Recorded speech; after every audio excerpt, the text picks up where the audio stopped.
Go. If you're a comic book artist and you're looking for a different way to show the emotional state of your characters, I have a simple solution for you. A show of hands.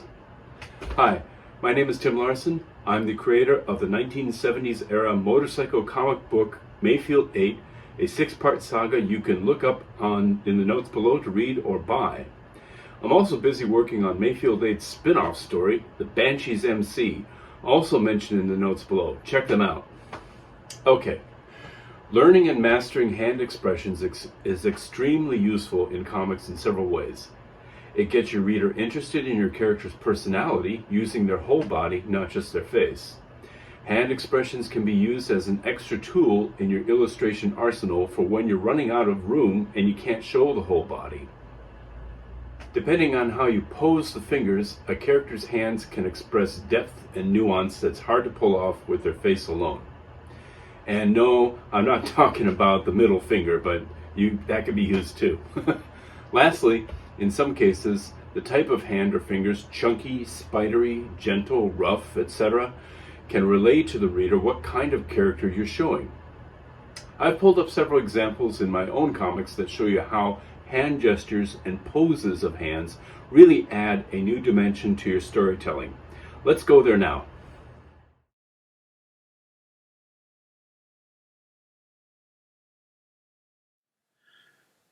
Okay, here is a number of examples. I got 14 examples of illustrations I made in my comic book pages that exploit the use of hands and hand gestures to exaggerate what a character is doing or feeling or expressing. Okay, and first off, I have this character, Colt Jackson, who is exclaiming something and looking up to the sky with his hand clenched. That the hand really does add to what he's saying. The hand is almost, it's kind of prominent in the image as far as taking up space inside the panel. Let's go to the next one here. I have the same idea. This one here is a gang member of the Lords of Heck who is saying something in his microphone. And again, he has that same kind of half-clenched hand emphasizing what he's talking about. Let's look at the next one here. Here's a German scientist with an unpronounceable name. It's Hermann Schleiger, something like that. Anyway, he's also making a point with a fist on one arm, but then the finger pointed on the right here, kind of exaggerating what he's talking about, what he's saying. Let's go to the next one here. Here's another comic book I made with Mayfield 8, with my character Lenny revealing to his friend Calvin that all along, unwittingly, Calvin has been riding his motorcycle with the contraband snuck in his storage compartment in his seat, and Lenny's taking them out of the seat and revealing it to him. Calvin has a very surprised look on his face, and I also added his hands here, his fingers doing this weird kind of fingers going off in all directions out of surprise and shock, kind of pulling away from it. I thought that really did add to the panel really well, to make this idea that he's kind of now not trusting Lenny for pulling this stunt on him, smuggling the drugs, but using him and not telling him about it. And then later he tells him to come into a building with him and come with a gun. He gives him a gun, and here's Calvin's reaction about having the gun.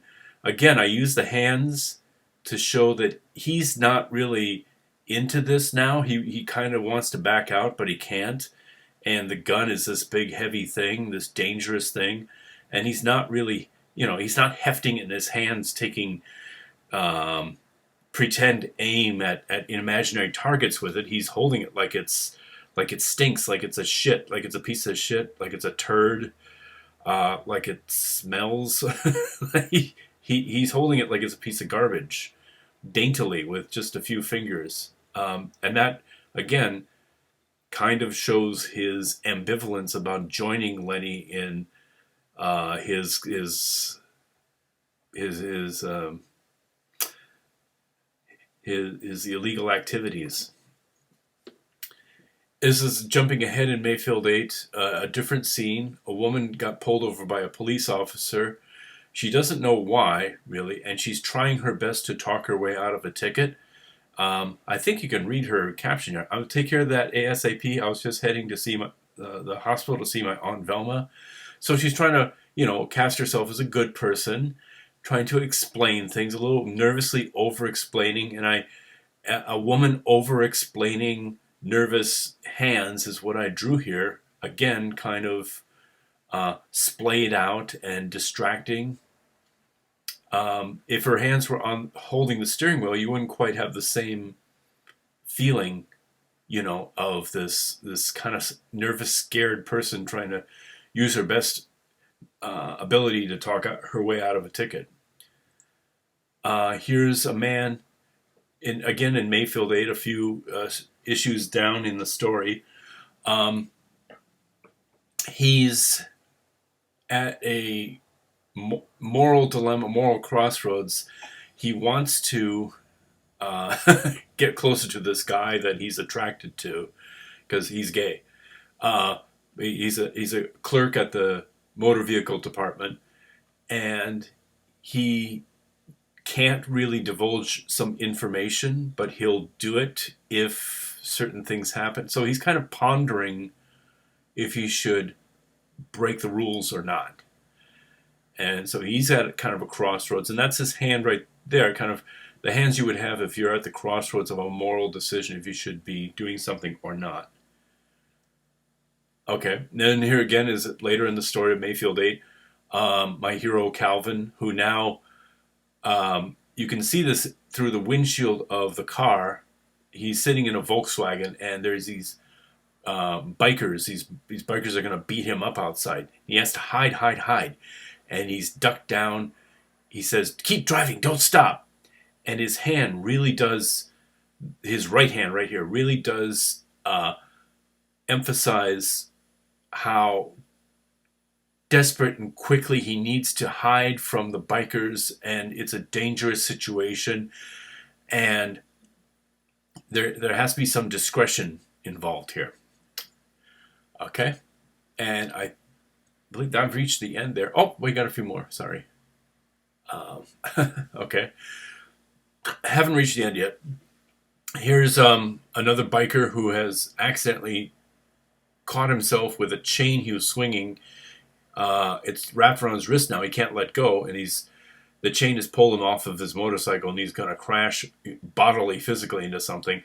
And this is something comic book artists use this all the time. This is the classic Jack Kirby hand plunging out at you, even though the foot is actually larger in this panel. But you get the idea that the hand is plunging out at you. I had like dozens of these hand poses in my comics, and I just wanted to offer up one of them to you to show you what you can do. If you don't know how to draw hands, just look in a mirror. Get your phone out, get somebody to take a picture of you, turn on your computer's photo booth option and turn on its camera and take a picture of you in the pose that you want your character to be in. And it really will help a lot in figuring out where arms go, where fingers go, where hands go, and it'll free you up if you have that extra tool, not just the expressions in the face. Like this biker here, he's shocked and scared, and suddenly things are not going his way in the face, but the hand really shows that too. He's reaching out, help, kind of expression in his hands. Here's my hero Calvin again. Sorry to say he's come up across an enemy of his that just hit him in the face. And that's his first response, like, ow, hands up to the head. Can't believe the pain, the blood, the shock. Again, the hands kind of telling you what my character is going through. Later on in the story, he's thrown into a prison cell, actually an interrogation room, sorry, and he has a moment alone. He sneaks a phone call out of the police station to a friend of his that's going to help him. And there's nobody else in the room. It's just him and the phone talking to his friend. But you can tell he's determined. Like there's something that she needs to do for him, and he's pointing it out in the air, like getting his mind straight, getting his brain straight, and ready to dish out the instructions to her. And I could have done that without the hand there, perhaps, but it really wouldn't have driven that part of the story forward as well if I did that. And let's see, I'm getting close to the end here. I don't know how many more I have of these, but here's a character who tells my hero, I'm spoiling the story a little bit, but he's telling him to crawl into the hole that he's been digging. That's his own grave. It's time to go in your little hole, little man. And his, our left, but his right, his hand right here is that gesture of like, okay, that's enough, like a hand patting, open palm gesture, and then he's pointing at him. In a way, his whole pose here with his hands is saying, that's enough, now it's time to go crawl in your hole. And then right here, we have the same guy who thinks he's come across some money, and the clasp of the toolbox that has the money in it is open on one side, and he just flicked open the other clasp. And that's really a classic, that's the perfect kind of fingers to do, maybe combined with this facial expression as well. But it's like that slight, almost like a flick of the wrist kind of movement with your hand, just the one index finger popping it open. Okay. And then I believe this one's the last one. Yeah. And I had to get this in. You can hardly see it. And maybe if I drew this with it pulled back a little bit, you'd see it more. But I think it's really important, these fingertips showing down here. This man is like reminiscing about a very important and tragic story he has to tell about his life. And he's grappling with it with his fingers. He's grasping the immensity, the enormity of his story. And I felt like just a few tiny little fingers here showing it was a really good way of exaggerating the emotions that he's going through, not just the eyes and the mouth, but the fingertips there as well.